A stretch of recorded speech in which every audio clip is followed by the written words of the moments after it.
81 бука куйкаланып калган. Ошто 86 бука турган мал сарайдан өрт чыкты. Кырсык 16 сентябрь күнү Кара Суудагы Большевик айылында болгонун ÖKMден билдиришти. Маалыматта 86 буканын 5-өө гана тирүү калгандыгы айтылат. Тилсиз жоонун кесепетинен 2000 түп чөп да күйүп кеткен. Учурда өрттүн себеби такталууда. Могу 2025 жыл мен үч ОПЕК алам деген мен жашынакай ой менен жүргөм да.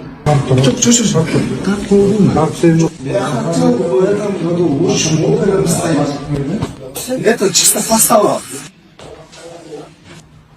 Жакшы кадрлардын шартына баягы банкына бандырчылык койсоңор.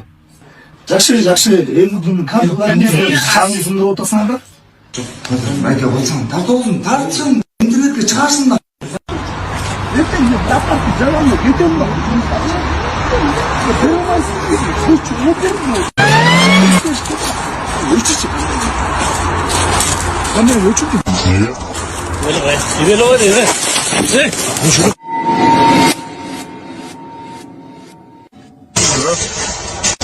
СССР, примите меры.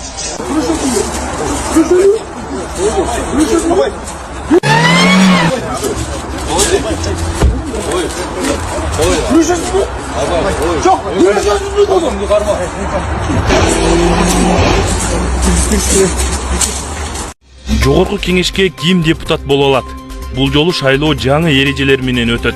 Биз келечектеги депутаттын портретин түзүп, аны максат деп атадык. Ал кеминде 25 жашта, жогорку билими бар, кыргызча сүйлөй алган, мурда соттолбогон жана акыркы 5 жыл үзбөй өлкөдө жашаган болушу керек.